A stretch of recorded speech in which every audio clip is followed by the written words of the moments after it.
Demon Emperor Chapter 630 hanggang 631. Nagpapatuloy. Ngayong nilinis ko ng sahig na to, pakiusap wag niyong dumihan. Ngayon nasa kalagitnaan ako ng pag-insayo ng asul na apoy.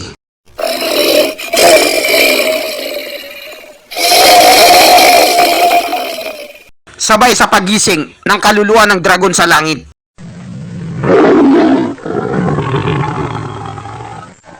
Eto na, nararamdaman ko, tumataas na naman ang lakas ko. Sa wakas, tumaas na naman ang lakas ko ng isang rangko. Ang pagsasanay ko ng kaluluwa gamit ang asul na apoy. Napakabilis tumaas ang lakas ko. Sa loob lang ng 3 buwan, naging 2 rangko na ako ng Radiant Stage. At ang asul na apoy ay kompleto na silang nagsama ng kaluluwa ng dragon. Stewardess Chupa, pwede na ba akong tumuloy? Ang matandang si ako? Venerable Bay, ikaw pala yan. Sige, tumuloy ka, bukas ang pinto. Ha ha ha! Stewardess Chupa, congrats sa'yo. OMG, Stewardess Chupa, talagang nag-move on ka na talaga sa mundong ito. Sa loob lang ng 3 buwan, kahanga-hanga. Stewardess Chupa, isa ka talagang totoong diamante sa mundong ito. Sa sobrang dami ng mga henyo dito sa mundo, sigurado akong mamamatay sila sa inggit sa'yo. Ha ha ha! Nagkataon lang na medyo masipag lang ako sa kanila. Palagi kong sinasabi sa mga kabataan ngayon na ang tagumpay ko ay nagsimula sa mabagal at patuloy na pag-asenso. Focus lang sa goal, araw at gabi. Pero nahalata ko, ang gusto lang nila sa akin ay ang mga gamot ko. Mga peste talagang mga batang yan sa akin. Napakagaling mo talagang actor, Chupa. Ang Oscar Award. Venerable Bay, bakit mo naman ako binisita? Anong pakay mo? Stewardess Chupa, ang pinuno ng sekto, at ang 3 venerables na mga guro. Itinatanong kanila sa akin, pero dahil nasa oras ka ng iyong pag-iisa, hindi na kita ginambala. At sa palagay ko, ang tunog na nanggagaling sa ari, nahalata na nila siguro na lumakas ka na. At sinat nila ako agad para puntahan ka. Ah, ganun pala. Maraming salamat sa iyo sa paghihintay mo, Venerable Bay. Ano naman ang kailangan sa akin ng pinuno ng sekto? Ang pinuno ng sekto at ang 3 guro na venerable ay tinatanong nila, siguro makatungkol ito sa darating na pagtitipon ng 2 dragon. Ha, ganun pala. Akala ko kung ano na. Nandito na pala silang lahat. Ako na lang pala ang hinihintay. Sa wakas, nandito ka na. Ang tagal ka naming hinintay. Alam mo ba yon? Wala akong magagawa. Kailangan ko ng ilang araw para maging 2nd grado ng Radiant Stage. Alam ko na yon. Sinabi na sa akin ni Venerable Bay. Dahil kung hindi, sa pagtanggi mo sa akin sa pagtawag ko sa'yo, ilang beses kitang chinat, gumamit pa ako ng video call. Halos maubos lahat ng MB ko, hindi ka pa rin sumasagot. Bibigyan sana kita ng matinding parusa. Ipapaban kita sa social media. Nakakatakot ka naman. I'm scared. Tangin ng batang to, wala siyang respeto sa akin hanggang ngayon. Diretso na lang siyang umupo, wala man lang pagbati sa akin. Hindi ko muna kailangan magalit dahil may silbi pa siya sa akin. Chupa! Napakabilis mong lumakas! Isa ka talagang totoong talentado! Hindi na natin kailangan magalit sa mga katulad niyang henyo. Ang batas ay ginawa lamang para sa malalakas. Tama ba ako, si Huyu? Nang bubunga ka na naman, hindi na nagbago ang ugali mo. Kahit ilang dekada nang lumipas. Hindi ba sinabi ko sa'yo na tawagin mo kung pinuno ng sekto? Kupal. Chupa, malapit na ang pagtitipon ng 2 dragon. At may mga bagay ka na dapat malaman tungkol dito. Gaya ng inaasahan ko, ito ang sasabihin nila sa akin. Narinig mo na ba ang banal na minahan ng mga bato? Oo naman, marami akong bato na dala dito sa singsing ko, na singsing ni Lola. Ano ang bagay na yon? Ngayon ko lang narinig yun ah. Ha! Ha! Ha! Sabi ko na nga ba? Ang mga kagaya mong laki sa bundok ng Pilipinas, matik talaga na hindi mo to alam. Kaya makinig kang mabuti sa akin. Now, listen and learn. Ang mga banal na espiritu ng minahan ay lugar kung saan malakas ang spiritual na kapangyarihan. Mas malakas pa ito kaysa sa mga ordinaryong bato na nabibili lang sa gilid-gilid. Napakahirap magmina rito, pero malaki ang may tutulong ito sa paggawa ng mga ari. Kaya naging target ito ng lahat ng sekto at mga imperyo sa buong kalupaan. At ang mundong ito ay may 5 minahan na ganon. Ano? Totoo ba yan? Hindi ka ba nagjo-joke? Banal na espiritong minahan. Gumagawa ito ng banal na bato. At bihira lang ito, kahit sa banal na lupain. Ang lahat ng mga Engranding clan ay sila ang namamahala dito. Pati ang mga masasamang emperador na kagaya ko ay hindi magkaroon ng isa. Nakakapagtaka ang mga klan sa banal na lupain. Bakit hindi sila lumulusob dito kung nabalitaan na nila ito? Pero ang mga lupain na nagkaroon ng mga banal na minahan, dapat may makapalito na espiritual na enerhiya. Pero bakit dito sa lupain ng mga mortal na tao, masyadong manipis ang enerhiya dito? Nakakapagtaka. Chupa, sinabi mo na wala kang kaalam-alam dito. Pero bakit ka masyadong seryoso sa reaksyon mo? Dahil kasi ito sa banal na espiritong minahan. Bakit ito masyadong mahalaga at bihira lang? Marami naman ito na 5. Kung isa lang ito, may hirapan sa paghati-hati. Pero dahil 5 ito, kaya magiging madali na lang. Chupa, napakatanga mo talaga. Hindi ka nagmana sa akin. Ang tinatawag mong 5 minahan ay para sa buong mundo yan. At saka ang mga banal na minahan ay may mga klase ito. Simula sa pangkaraniwan lang na espiritong minahan, ang espiritual na minahan ay tumutulong ito sa paglakas natin. At kahit wala ito, pwede ka ring lumakas gamit lang ang enerhiya sa hangin. Samantala, ang banal na minahan, tumutulong ito sa paglakas natin.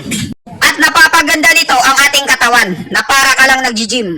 Yan ang pinagkaiba nila kaya sobrang halaga yan. Ano sa palagay mo sa 3 gitnang rangko na sekto? At 3 mataas na rangkong sekto? Hindi ba napakalakas nila? Kung ganon, gumagamit pala sila ng mga banal na bato para pampalakas nila. Tama ka sa sinabi mo. Ito ang pinaggagawan sa pagtitipon ng 2 dragon. Ang 5 minahan ay pinaghati-hatian ng silangang lupain, kanlurang lupain, timog na lupain, hilagang lupain, at ang pinakahuli, ang gitnang lupain, para madepensahan nila ang banal na minahan. Bawat isang lugar ay gumawa sila ng kanilang samahan. At tayo ay kasama sa alyansa ng 10 sekto ng kanlurang lupain. Ang 2 dragon ni Mang Kanor ang namumuno rito. Para mapalakas pa ang kapangyarihan ng kanlurang lupain, gumawa sila ng pagtitipon ng 2 dragon. Ginaganap ito kada 300 taon. Namimili sila ng mga magagaling na bata na pwedeng palakihin. Sa 2 dragon ni Mang Kanor, ang mapipili nilang mag-aaral ay magkakaroon ng gantimpala. Bibigyan siya ng 1 minahan. Kung ganon, ang pakay pala sa pagtitipon ng 2 dragon ay para maprotektahan ang lupain ng kanluran. Para sa paghahanda sa digmaan. Ang ibig sabihin nun ay gusto nilang palakasin ang puwersa nila. Hindi mo mapipigilan ang sarili mo na mukbangin yan. Wala ni isang tao. At walang duda, kasama na rin dito ang mga sekto. Kung balak lang naman nila ay magparami ng mga eksperto na tao, bakit hindi na lang nila hati-hatiin ang banal na minahan sa mga sekto? Para magkaroon ng lahat, para madepensahan nila ng maayos ang kanlurang lupain. Kung alam mo lang na ganun kadali, nagkakamali ka. Kakaiba ang minahan na ito na galing sa kalikasan. Napakahirap magmina rito at napakabagal pa. At kakaunti lang ang nakukuha. Kahit na ang pinakamalakas na tao dito sa lupa, hindi niya kayang butasin ang harang nito. Kung ganon, may isang tao na naglagay dito. Sa makatuwid, mayroon nang nagmamay-ari ng minahan na yan. At hindi siya nakatira sa mundo ng mga mortal. Sigurado ako dyan. Ngayon alam ko na kung gaano kaimportante ang pagtitipon ng 2 dragon. Kailan ba ang schedule ng alis natin? 1 linggo mula ngayon. Mayroon ka pang 7 araw para mamili at makabuo ng sarili mong team sa mga mag-aaral na lalaban sa pagtitipon ng 2 dragon para sa sekto natin. Kung gaano kataas ang magiging rangko mo, ganun kalaki ang makukuha mo. Umaasa ako na sa taglay mong lakas, ang Demon Siming sekto ay magiging gitnang rangko na sekto. Kami-kami lang ba ng mga mag-aaral ang pupunta doon? Hindi lang kayo ang pupunta doon, kasama niyo ang mga malupiton. Bali silang 3 venerables lang. Chupa, ipaubaya mo na sa amin ang lahat. Lahat ng mga sekto ay pareho lang naman ang ipapadala na venerables. Kahit na ang mga pinuno ng sekto ay hindi pwedeng sumama. Natatakot sila sa sobrang dami ng eksperto na sasali. Maapektuhan ito ang pagtitipon. Kung ganon, ito pala ang batas ng 2 dragon ni Mang Kanor. Naintindihan ko na ngayon. Sa ganitong paraan, ang mga mag-aaral ay makakalaban na sila ng maayos, nang hindi nangangamba. Pwede na kayong umalis. Sa susunod na linggo na ang flight niyo.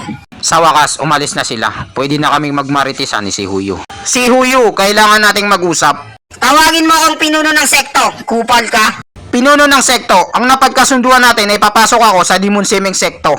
Kapalit ng 9 na gradong gamot. Natapos ko na ang parte ko. Ang natitira na lang ay ang pagtitipon ng 2 dragon na kailangan tapusin. Pagkatapos nun, gusto ko lang malaman kung ibibigay mo na sa akin ang aking kalayaan. Ano ba ang napakasama sa Demon Semeng Sekto? Kaya gustong gusto mong umalis. Alam mo bang sikat na sikat ka rito? At mataas ang pag-asa mo na tumaas pa ang rangko mo. Nasa pinakahangganan ka na ng karera ng buhay mo. Pati ang posisyon kong ito ay pwede mo ring marating. Ang bahay ko ay nandoon ang aking puso. Kung hindi ka mangangako pinuno ng sekto, hindi mapapanatag ang isip ko. At masisira ang performance ko sa darating na pagtitipon ng 2 dragon. Anong sabi mo? Pinagbabantaan mo ba ako? Ano sa palagay mo si Huyo?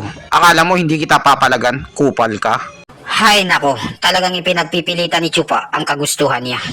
O sige, pumapayag na ako dahil ayaw mo naman dito.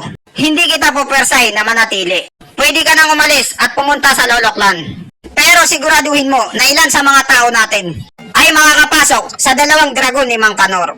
Kasi kapag nagkaganon, pagtatawanan ako ng lahat. Kung aalis ka na walang magmamana sa trono ko. Ang pinakamataas na 3 kapili-pili na mag-aaral ay walang laban sa 2 master na si Han. Kahit nagsama-sama pa sila. Samantalang ako, mag-isa lang, na tumalo sa mga tao ng gitnang rangkong sekto. Ang pagpasok sa iba sa 2 dragon ni Mang Kanor. Ang ibig mong sabihin ay hindi mo gagawin dahil ayaw mo. Kung ganon, bakit ka pa nagsasayang ng oras sa pagkikipag-usap sa akin? Kapag umalis ka na, ang matitira na lang sa akin ay ang mga may hina. Sa totoo lang, ang lakas mo ay pwedeng ipagmayabang. Pero kung hindi mo maisasama ang mga batang yon, huwag mo nang isipin na makakaalis ka pa. Mananatili ka rito at pamumunuan mo sila. Ang sakit naman sa ulo itong pinapagawa sa akin ni si Huyo. Mahirap ba yan para sa'yo? Hindi ba pinalakas mo si UR na batang Blondie? At ang gorilyang si Kuigang nang napakabilis? Ang 2 batang yon ay mahusay at magaling.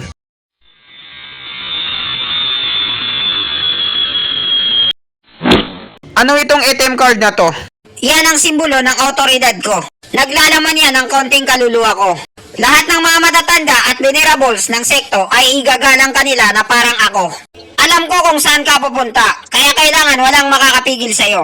Magmula ngayon, ikaw na ang hahawak sa buhay ng sekto. Ikaw na ang bahala sa lahat. Siguraduhin mo lang na ang mga batang yon ay hindi magiging pabigat sa'yo. Tang ina, bakit hindi mo ito ibinigay sa akin agad? Ang bagay na ito ay malaki ang may tutulong sa akin. Para hindi ako mahirapan at maabala sa oras. Nung unang dating mo pa lang kasi, hindi ka pa sikat at walang-wala ka.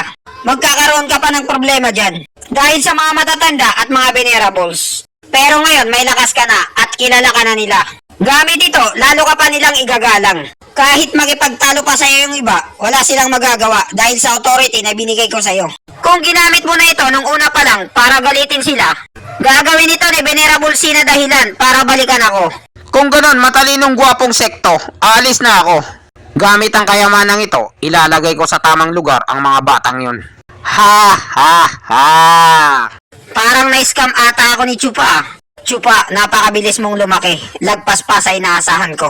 Mas maganda siguro na umalis ka na pagkatapos ng pagtitipo ng 2 dragon. Nakahanda na bang lahat para umalis? Siyempre naman, handang-handa na kami. Ikaw na lang ang hinihintay namin, Chupa. Ready na kami. Kung ganon, ano pang hinihintay natin? Tara na! Pumunta na tayo sa pagtitipo ng 2 dragon. Hintay niyo lang kami dyan, pahabol na kami, kaunti na lang. At dito nagtatapos ang chapter 630 hanggang 631. Maraming salamat po sa panunood nyo. Mag-subscribe para laging updated sa buhay ni Chupa.